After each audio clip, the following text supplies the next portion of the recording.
صحرائے گوبی کے شمال میں دریائے کیرولین اور دریائے اونان کی زرخیز وادیوں میں ان گنت قبائل آباد کے ساتھ ساتھ منگولوں کے بھی قبائل آباد تھے۔ منگولوں کے ایک قبیلہ میں یسوکائی نامی شخص کے گھر ایک بچہ کی ولادت ہوئی جس کا نام اس نے تیموچن رکھا۔ اس موقع پر اس قبیلے کے بعض دانا لوگوں نے یہ پیش گوئیاں کی کہ یہ لڑکا بڑا ہو کر ایک ظالم و جابر جنگجو حکمران بنے گا۔ منگول وحشی قسم کی شکاری قوم تھی، چنانچہ یہ علاقہ برفانی تھا، اس لیے انہیں برفانی اور سردی سے بچاؤ کے لیے کھالوں کی ضرورت پڑتی تھی، جس کے لیے یہ لوگ چھپ کر گھات لگا کر جنگلی گھوڑوں اور 12 سینگوں کا شکار کیا کرتے تھے۔ سردی سے بچنے کے لیے یہ جانوروں کے گوشت کے ساتھ ساتھ ان کی آنتیں تک کھا لیتے اور ان کا خون بھی پی لیتے تھے۔ جس وقت تیموچن پیدا ہوا اس کی قوم سینکڑوں خاندانوں میں بٹی ہوئی تھی اور اس کا اپنا قبیلہ بھی ان سے ناراض تھا۔ اب یہ لڑکا چھوٹا ہی تھا کہ اس کے باپ کو اس کے دشمنوں نے زہر دے کر ہلاک کر دیا۔ اس طرح یہ لڑکا اپنی بیوہ ماں کے زیر سایہ اپنے دوسرے بہن بھائیوں کے ہمراہ پروان چڑھتا رہا۔ اس کی ماں اکثر راتوں کو اپنے پاس بٹھا کر اس کے آباء و اجداد کی بہادری اور جرت کے واقعات سنایا کرتی تھی۔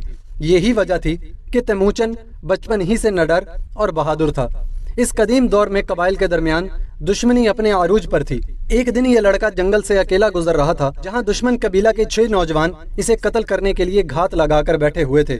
ان نوجوانوں کو دیکھ کر تیموچن بالکل نہیں ڈرا بلکہ اپنی تلوار نکال کر ان کی طرف دوڑا۔ ان لڑکوں نے اس کی طرف تیر پھینکے لیکن وہ ان سے بچتا ہوا ان پر حملہ آور ہوا اور انہیں ہلاک کر دیا۔ ان کے گھوڑے لے کر جب وہ اپنی ماں اولو کے پاس آیا تو اس کی ماں اس کی بہادری سے بہت خوش ہوئی۔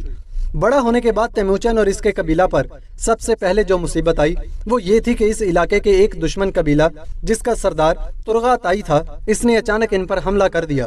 تیموچن اور اس کے قبیلے کے لوگ ان کا مقابلہ نہ کر سکے اور بھاگ کھڑے ہوئے، لیکن تیموچن کی بدقسمتی وہ ان کے ہاتھ لگ گیا۔ اسے گرفتار کر کے انہوں نے اسے اپنے سردار ترغاتائی کے سامنے پیش کیا تو اس نے تیموچن کو ایک خیمہ میں قید کر دیا۔ خوش قسمتی سے اسے اس خیمے سے بھاگنے کا موقع مل گیا اور چھپتا چھپاتا واپس اپنے قبیلے میں پہنچ گیا۔ تیموچن کے قبیلے کے لوگوں نے محسوس کیا کہ انسانوں کے اس جنگل میں وہی محفوظ رہ سکتا ہے جس کے پاس طاقت اور قوت ہو، چنانچہ انہوں نے فیصلہ کیا کہ وہ اپنا ایک مضبوط اور بڑا لشکر تیار کریں گے۔ اس سلسلے میں انہوں نے ایک مجلس بلائی جس میں قبیلہ کے لوگوں نے فیصلہ کیا کہ تیموچن ایک بہادر اور دلیر نوجوان ہے، لہٰذا اسے قبیلے کا سردار بنایا جائے۔ اس طرح تیموچن اپنی دلیری اور بہادری کی وجہ سے منگولوں کے قبیلے کا حاکم اور سردار بن گیا۔ اس کے قبیلے نے اسے چنگیز خان کا لقب دیا۔ چنگیز خان نے منگولوں کا حاکم اور سردار بننے کے بعد کوشش کی کہ اس علاقے کے تمام قبائل کو اکٹھا کیا جائے اور یہ حکم جاری کیا کہ اس علاقے میں جتنے بھی قبائل ہیں کوئی ایک دوسرے پر ہاتھ نہیں اٹھائے گا۔ اس اعلان کے بعد اس کے حامیوں اور لشکر میں تیزی سے اضافہ ہونے لگا۔ کچھ ہی عرصے میں اس کے لشکر میں سپاہیوں کی تعداد 13,000 کے لگ بھگ ہو گئی۔ اسی اثنا میں صحرائے گوبی کے شمالی علاقے کے ایک قبیلہ تائی جوت جس کے سردار کا نام تپرغا تائی تھا، اس نے چنگیز خان کے حامیوں کی بڑھتی ہوئی تعداد دیکھ کر اس پر حملہ کرنے کی ٹھان لی اور اپنے 30,000 کے لشکر کے ساتھ حملہ کرنے کے لیے آگے بڑھا۔ تو چنگیز خان نے بڑی دلیری اور جرت کا مظاہرہ کرتے ہوئے اپنے ساتھیوں کو جوابی کارروائی کا حکم دیا۔ اس کے سپاہیوں نے دشمن پر انتہائی تیز رفتاری سے حملہ کیا اور اتنے تیر برسائے کہ جنگ کے ابتدا میں ہی تپرغا تائی کے لشکر کو بھاری و جانی نقصان اٹھانا پڑا اور اس کے بعد انتہائی ہولناک دو بدو جنگ شروع ہو گئی، جس کے نتیجے میں چنگیز خان کے سپاہیوں کو پہلی بار شاندار فتح حاصل ہوئی اور دشمن قبیلہ کا سردار تپرغا تائی شکست کھا کر بھاگ گیا۔ کسی دشمن کے خلاف چنگیز خان کی یہ پہلی فتح تھی۔ دشمن کے خلاف جنگ میں اس فتح نے چنگیز خان کے حوصلوں کو مزید بلند کر دیا اور اس نے اپنے لشکر کی تعداد میں مزید اضافہ کرنا شروع کر دیا۔ وہ ایک ناقابل تسخیر طاقت بن کر ابھرنا چاہتا تھا، چنانچہ جب اس کی طاقت اور لشکر کی تعداد خوب بڑھ گئی تو اس نے چین کو فتح کرنے کا ارادہ کر لیا۔ چین پر حملہ آور ہونے میں اس کے راستے میں سپاسا تائی جوت اور تاتاری نامی 3 بڑے قبیلے آتے تھے، لہٰذا چین پر حملہ کرنے سے پہلے اس نے ان تینوں قبیلوں پر حملہ کر کے انہیں اپنا فرما بردار بنا لیا اور ان قبیلوں کی اکثریت کو اپنے لشکر میں شامل کر لیا۔ چین پر اس وقت کن خاندان کی حکومت تھی۔ ان کے سپہ سالاروں کو جب یہ اطلاع ملی کہ چنگیز خان ان پر حملہ کرنے والا ہے تو انہوں نے بھی جوابی کارروائی کی تیاریاں شروع کر دیں۔ چین میں اکثر شہروں کے گرد قلعے اور فصلیں بنی ہوئی تھیں۔ اس جنگ کے لیے چنگیز خان نے یہ منصوبہ بندی کی کہ اپنے لشکر کو 4 حصوں میں تقسیم کر کے اپنے 4 بیٹوں جوچی، چغتائی، اوغدائی اور تالائی کو ان لشکروں کا سردار بنا دیا اور یہ حکمت عملی اختیار کی کہ جن شہروں یا قصبوں کے گرد قلعے اور فصلیں نہیں تھی ان پر حملہ کر کے انہیں فتح کرنا شروع کر دیا۔ چنگیز خان نے انتہائی برق رفتاری سے کام لیا اور تیز رفتاری کو اپنا جنگی حربہ بنایا۔ وہ چین کی سرزمین پر اپنے لشکر کے ساتھ جگہ جگہ چین کے سست رفتار لشکروں پر حملہ آور ہوتا اور انہیں بے حد نقصان پہنچا کر ان سے مال و اسباب چھین لیتا۔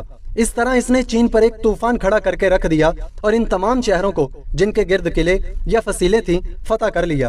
چنگیز خان کی حکمت عملی اور جنگی منصوبہ بندی نے چینیوں کی کمر توڑ کر رکھ دی تھی۔ چنگیز خان اور اس کے سپاہی اب چین کی سرزمین سے کافی حد تک واقف ہو چکے تھے، لہٰذا اس نے اب ان شہروں کو فتح کرنے کا ارادہ کر لیا جن کے گرد قلعے اور فصلیں بنی ہوئی تھی، اور حربہ کے طور پر اس نے اپنے اس خوف کو استعمال کیا جو اس علاقے میں پھیل چکا تھا۔ اس نے چینی لشکروں پر اپنی دہشت پھیلانے کے لیے یہ اعلان کر دیا کہ جو منگولوں کے سپاہیوں سے جنگ کرے گا ان میں سے کسی کو بھی زندہ نہیں چھوڑا جائے گا، اور جو چنگیز خان کی اطاعت کرے گا اسے کچھ نہیں کہا جائے گا۔ چنگیز خان نے اب تک کی جنگوں میں فتوحات کے دوران چین کے جن سپہ سالاروں کو گرفتار کیا تھا انہیں اپنے لشکر کے آگے رکھا جو اسے چین کے مختلف قلعوں اور شہروں میں داخل ہونے کے راستوں کی نشاندہی کرتے رہے۔ اس طرح چنگیز خان اپنے چاروں لشکروں کے ساتھ ایک ایک کر کے چین کے تمام قلعے اور شہر فتح کرتے ہوئے آگے بڑھتا رہا۔ اسے شاندار فتوحات حاصل ہو رہی تھی اور اس کے حوصلے بلند ہو رہے تھے۔ جو بھی شہر یا قلعہ فتح کرتا وہاں تباہی و بربادی کا بازار گرم کر دیتا، مال و اسباب اور جوان مرد و عورتوں کو غلام اور کنیزے کے طور پر قبضہ میں لینے کے بعد ان شہروں کو آگ لگوا دیتا۔ اس طرح اس نے پورا چین فتح کر لیا۔ چین فتح کرنے کے بعد اس نے دیگر ممالک پر بھی لشکر کشی کر کے ان پر قبضہ کر لیا۔ منگول سلطنت کا سکہ قائم کرنے کے بعد چنگیز خان نے دیکھا کہ اس کی سلطنت اتنی وسیع ہو گئی ہے کہ اس کی حدیں اب مسلمان سلطان حکمران علاؤ الدین خوارزم شاہ کی عظیم سلطنت سے جا ملی ہیں۔ اپنی قوم اور سلطنت کی ترقی کے لیے اس نے سوچا کہ ان دونوں سلطنتوں کے درمیان تجارتی اور سفارتی رابطوں کا قیام عمل میں آنا چاہیے۔ چنانچہ اس نے سلطان علاؤ الدین خوارزم شاہ کے یہاں قیمتی تحائف کے ساتھ ایک قاصد بھیجا، جس سے سلطان علاؤ الدین خوارزم شاہ بہت خوش ہوا اور جواب میں چنگیز خان کا شکریہ ادا کیا اور اس کے لیے قیمتی تحائف روانہ کیے۔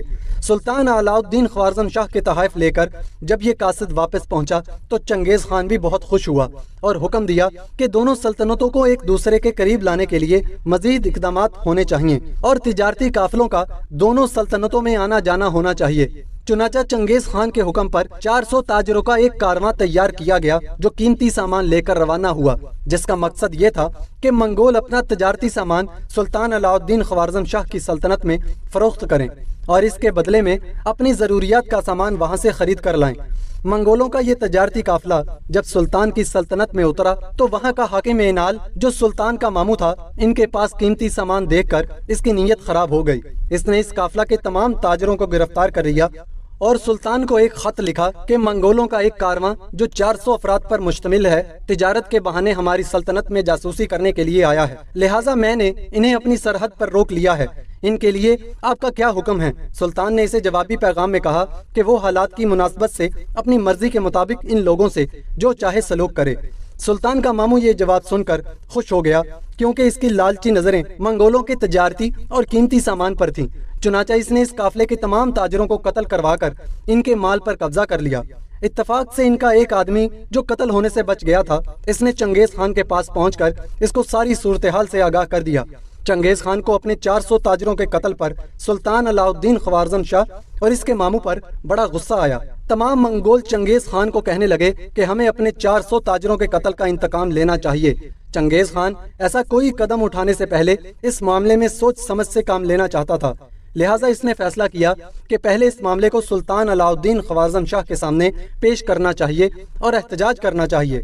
اس نے ایک قاصد سلطان کی طرف روانہ کیا اور مطالبہ کیا کہ آپ کے علاقے میں اترار کے حاکم نے ہمارے 400 تاجروں کو قتل کر کے ان کے تجارتی سامان پر قبضہ کر لیا ہے، لہٰذا اترار کے حاکم اینال کو ہمارے حوالے کیا جائے تاکہ ہم اسے مناسب سزا دیں اور ہمارے تاجروں کا سامان ہمیں واپس کیا جائے۔ چنگیز خان کے قاصد نے جب یہ مطالبہ سلطان تک پہنچایا تو سلطان یہ پیغام سن کر بہت زیادہ برہم ہوا اور حکم دیا کہ یہ پیغام ناقابل عمل اور گستاخانہ ہے، اسے قتل کر دیا جائے۔ لہٰذا سلطان کے حکم پر اس قاصد کو قتل کر دیا گیا۔ سلطان علاؤ الدین خوارزم شاہ اگر اس موقع پر دانش مندی سے کام لیتا اور انصاف سے کام لیتے ہوئے اترار کے حاکم کو ضبط کیے سامان تجارت کے ساتھ منگولوں کو واپس لوٹا دیتا تو شاید آج دنیا کی تاریخ میں مسلمانوں کی تاریخ پہلے کی نسبت مختلف اور بہت عمدہ ہوتی۔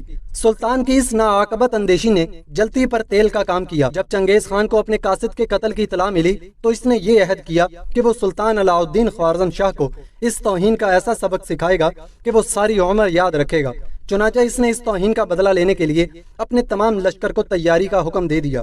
مسلمانوں پر حملہ کرنے سے قبل چنگیز خان نے اپنے بھائی کو اپنی جگہ سلطنت کا قائم مقام حاکم مقرر کیا اور اپنے 2.5 لاکھ سپاہیوں کے ہمراہ سلطان علاء الدین خوارزم شاہ پر حملہ کے لیے روانہ ہو گیا۔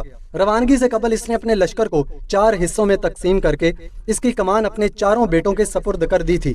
اس دوران اسے اطلاع ملی کہ اس کا ہمسایہ اور دشمن اپنے علاقے سے نکل سلطان علاء الدین خوارزم شاہ کی سلطنت میں جند شہر پہنچ رہا ہے۔ اس نے فوراً اپنے بیٹے چوچی اور ایک بہترین سالار کو 1 لاکھ سپاہیوں کا لشکر کے ساتھ اس کے پیچھے روانہ کیا۔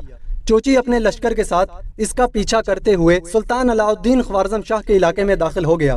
اس وقت اس علاقے میں سلطان علاء الدین خوارزم شاہ بھی اپنے لشکر کے ساتھ پڑاؤ کیے ہوئے تھا اور اس سے چند میل کے فاصلے پر اس کا بیٹا جلال الدین اپنے لشکر کے ساتھ موجود تھا۔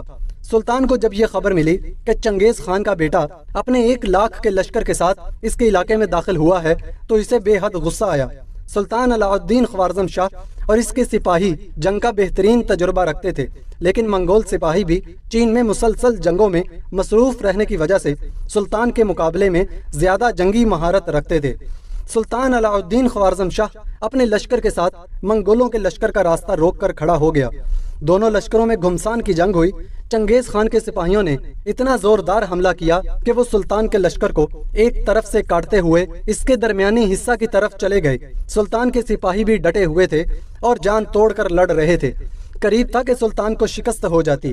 خوش قسمتی سے اس کا بڑا بیٹا جلال الدین خوارزم شاہ بھی اپنے لشکر کے ہمراہ وہاں پہنچ گیا اور منگولوں پر اتنا زوردار حملہ کیا کہ منگولوں کو پیچھے ہٹنا پڑا اور چنگیز خان کا بیٹا جوچی اپنے لشکر کو لے کر بھاگ نکلا۔